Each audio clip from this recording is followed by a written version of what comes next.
Last week, you selected your 2 nonprofits, which you will learn how to analyze in depth this week. We will continue our assessment portion of the radar roadmap by rigorously evaluating your selected nonprofit's impact, organizational capacity and strategy, and its finances. And then we will use that information to compare your 2 nonprofits. By the end of this week, you will decide which of these 2 nonprofits to recommend to your classmates, which will be eligible in turn to receive up to a $10,000 grant from the Learning by Giving Foundation. Before we begin, however, I want to reinforce that this is an iterative process. While I hope that in all giving decisions, you are comprehensively evaluating any nonprofit you wish to fund, at times you may lack the information that you need to make the best decisions. The goal is to generate a detailed perspective on a nonprofit's effectiveness so that you can ultimately compare them. Do not get stuck if you lack information for a certain category. Just do the best that you can. The national movement towards nonprofits providing better and more comprehensive data has a number of champions.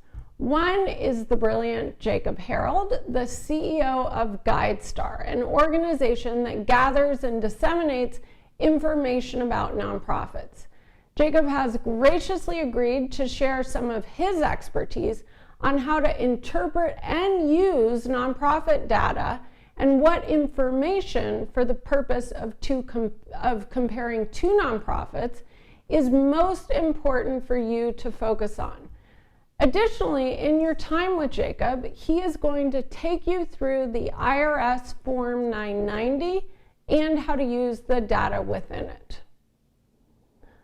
I like to prioritize 3 areas for analysis when I'm deciding to fund or volunteer at a nonprofit. Number 1, impact and evaluation. Number 2, organizational capacity and strategy. And number 3, finances. I use these 3 areas because they indicate really whether or not an organization can actually solve the social problem it has identified.